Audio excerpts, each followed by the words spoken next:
आंध्र प्रदेश के जिले सत्यसाई बाबा में ऑटो के हाई टेंशन वायर से टकरा जाने के नतीजे में ऑटो में सवार 5 मजदूर खवातीन झुलसकर हलाक हो गईं। ये वाकया जिले के चिल्लाकुंडाया पल्ली के करीब पेश आया। ऑटो में सवार अफराद खवातीन मजदूरी के लिए जा रही थी। तफसीलात के मुताबिक गुंडमपल्ली देहात की रहने वाली 6 खातून मजदूर जरई मजदूरी के लिए ऑटो में जा रही थी। इसी दौरान ऑटो ड्राइवर की लापरवाही के नतीजे में ऑटो हाई टेंशन वायर से टकरा गया और फौरी तौर पर उसमें आग लग गई। इस वाकये में 5 मजदूर झुलसकर मौके पर ही हलाक हो गई, जबकि एक मजदूर जिसकी शिनाख्त लक्ष्मी के तौर पर की गई है शदीद तौर पर झुलस गई। उसको इलाज के लिए धर्मारम के अस्पताल मुंतकिल कर दिया गया, जहां उसकी हालत तशवीशनाक बताई जाती है।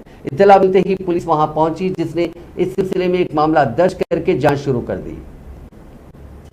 आंध्र प्रदेश के वजीर आला वाई जगन मोहन रेड्डी ने जिले सत्यसाई में पेश आए वाकये पर गहरे दुख का इजहार किया। उन्होंने ओहदेदारों को हिदायत दी कि हर महलूक के खानदान को 10 लाख रुपए मुआवजा दिया जाए। उन्होंने साथ ही इस वाकये में शदीद तौर पर झुलसी हुई खातून के बेहतर इलाज पर जोर दिया। उन्होंने महलूकीन के अरकान खानदान से ताज़ियत का भी इजहार किया।